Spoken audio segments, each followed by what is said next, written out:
Hola a todos, mi nombre es Laura Escolini Kira y en esta ocasión hablaremos sobre las alteraciones de la cognición y la conciencia a lo largo de este video junto con mi compañera Carol Mora y mi compañero Andrés Quintero Vesca.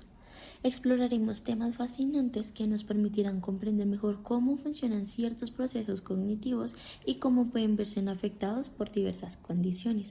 La cognición y la conciencia son fundamentales para nuestra vida diaria, ya que nos permiten interactuar con nuestro entorno, aprender, recordar y tomar decisiones. Sin embargo, existen procesos cognitivos que operan de manera oculta, fuera de nuestra percepción y consciente, y que cuando estos se alteran pueden surgir desafíos importantes para las personas.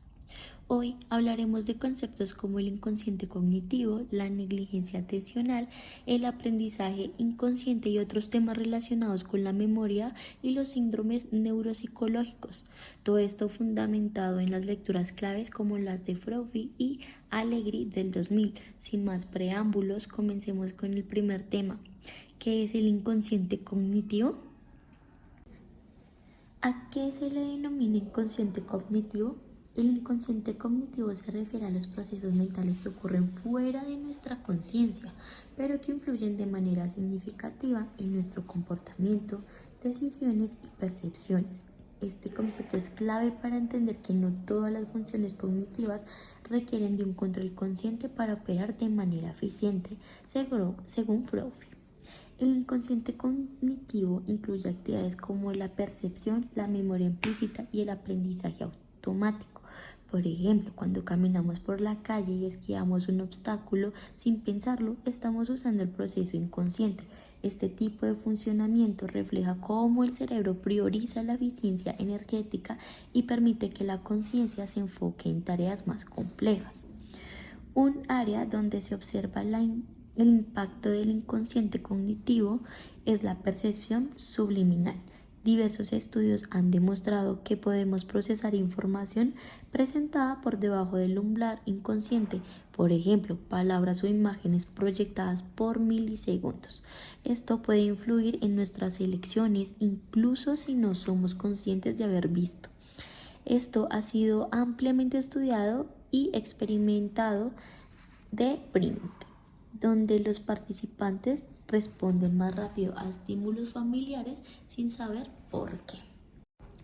Además, el inconsciente cognitivo desempeña un papel crucial en habilidades automatizadas. Podemos pensar en actividades como manejar un vehículo. Al principio, cuando aprendemos a conducir, cada movimiento requiere atención consciente. Sin embargo, con la práctica, estas acciones se vuelven automáticas, liberando espacio en nuestra mente para pensar en otras cosas como planificar el día o mantener una conversación con un pasajero. Otro ejemplo destacado en el caso de las personas con amnesia, quienes a menudo conservan ciertas habilidades inconscientes.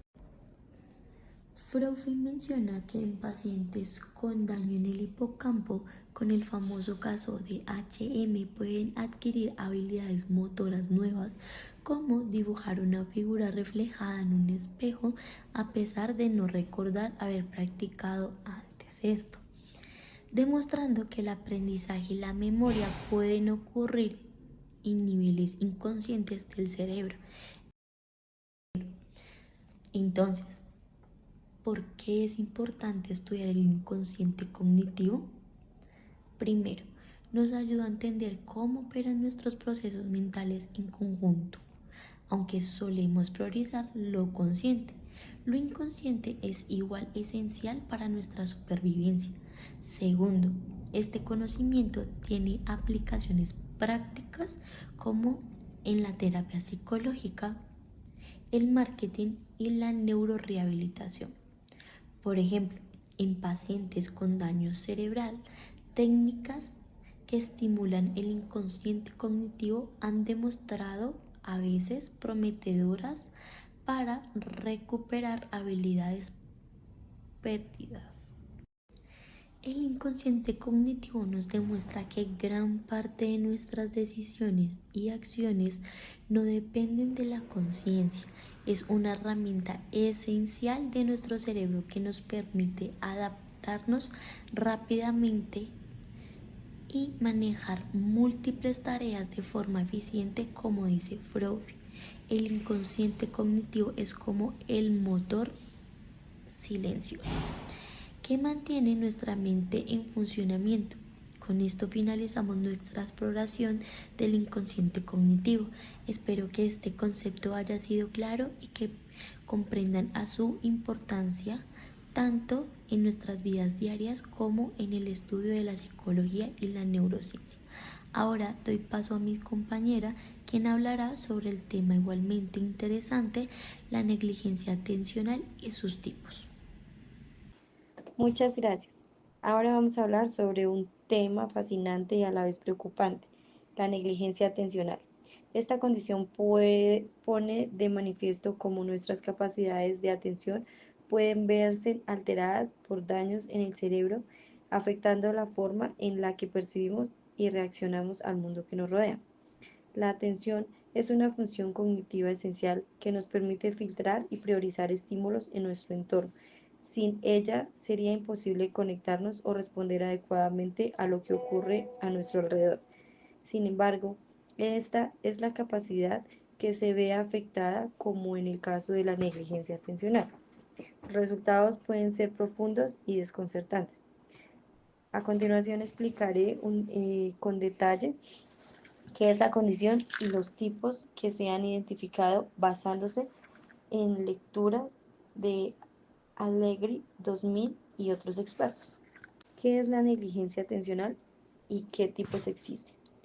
La negligencia atencional, también conocida como síndrome de negligencia espacial unilateral, es una condición neuropsicológica en la que una persona no presenta atención a los estímulos que provienen de un breve espacio, generalmente el izquierdo. Esto ocurre a pesar de que no hay un problema físico en la vista o en los sentidos del lado, lo cual, afectando según Allegri 2000, esta alteración es común en personas que han sufrido lesiones en el hemisferio derecho del cerebro, especialmente en áreas relacionadas con la atención como la corteza de posterior parietal, debido a que el hemisferio derecho juega un papel crucial en la atención espacial. Una lesión aquí puede causar que el cerebro ignore todo lo que ocurre en el lado izquierdo del espacio visual físico de la persona.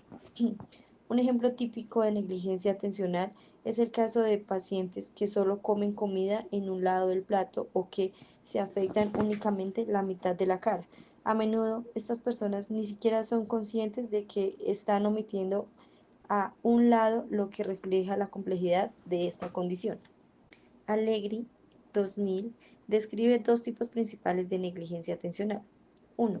Negligencia espacial y negligencia personal. La negligencia espacial es el tipo más común y se refiere a la incapacidad para percibir o responder a estímulos de un lado del espacio. Por ejemplo, un paciente puede no notar una persona parada a su izquierda o puede chocar contra objetos en ese lado mientras camina. 2. Negligencia personal. En este caso, la persona no reconoce estímulos relacionados con su propio cuerpo. Esto significa que pueden no ser conscientes de la existencia de un lado de su propio cuerpo, como si esa parte simplemente no existiera. Además, esos dos tipos principales también han sido identificados variaciones específicas como la negligencia perceptiva, que afecta la percepción sensorial, y la negligencia motora, que implica dificultad para realizar movimiento hacia el lado afectado, incluso si la persona es físicamente capaz de hacerlo. Es importante señalar que la negligencia atencional no siempre es permanente. Con terapias adecuadas, muchas personas logran mejorar significativamente su capacidad de atención. Por ejemplo, técnicas como el tratamiento o el entrenamiento de escaneo visual y la estimulación sensorial en el lado afectado han mostrado resultados prometedores. Un aspecto interesante que menciona Allegri en el año 2000 es que la negligencia atencional no se limita al daño cerebral por accidentes cerebrovasculares, también puede observarse en pacientes con otras condiciones neurológicas, como tumores o traumas craneoencefálicos. Finalmente, este síndrome detecta la importancia del hemisferio derecho en la atención, aunque a menudo pensamos que ambos hemisferios del cerebro trabajan de manera equilibrada. Grandes investigaciones como las de Allegri muestran que el hemisferio derecho tiene un rol dominante en el proceso o en el procesamiento de la atención espacial, lo que explica por qué las lesiones en esta área producen efectos tan marcados. Y por último, para terminar, la negligencia atencional es una ventana para entender cómo el cerebro organiza nuestra percepción del mundo.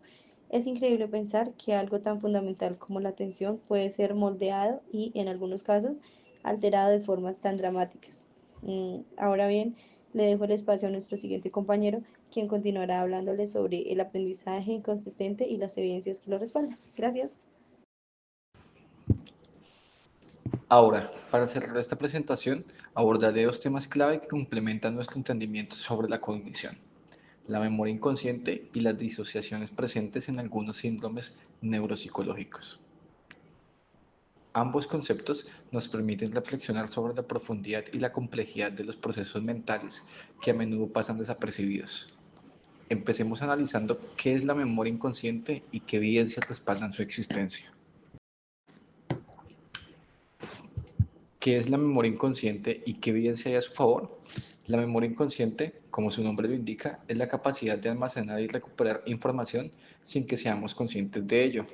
Esto significa que, aunque no tengamos una experiencia consciente de ciertos recuerdos o aprendizajes, estos pueden influir en nuestro comportamiento o en nuestras decisiones. Según Freud, la memoria inconsciente es fundamental para el funcionamiento diario, ya que permite realizar tareas de una manera automática o reconocer patrones sin necesidad de un esfuerzo consciente. Un ejemplo común es el fenómeno del priming, en el cual la exposición a un estímulo influye en la respuesta de otro estímulo relacionado, incluso sin que la persona sea consciente de la conexión.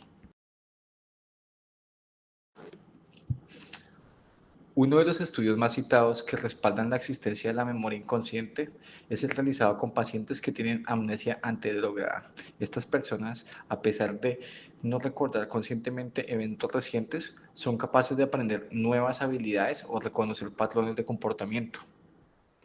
Esto demuestra que su memoria implícita sigue funcionando, aunque su memoria explícita esté comprometida. Freud también destaca la importancia de la memoria inconsciente en procesos adaptativos. Por ejemplo, cuando aprendemos a caminar o a hablar, gran parte de ese aprendizaje ocurre sin que tengamos una plena conciencia de cada paso o movimiento. Esta capacidad de automatizar comportamientos es crucial para liberar recursos cognitivos y permitirnos enfocarnos en tareas más complejas.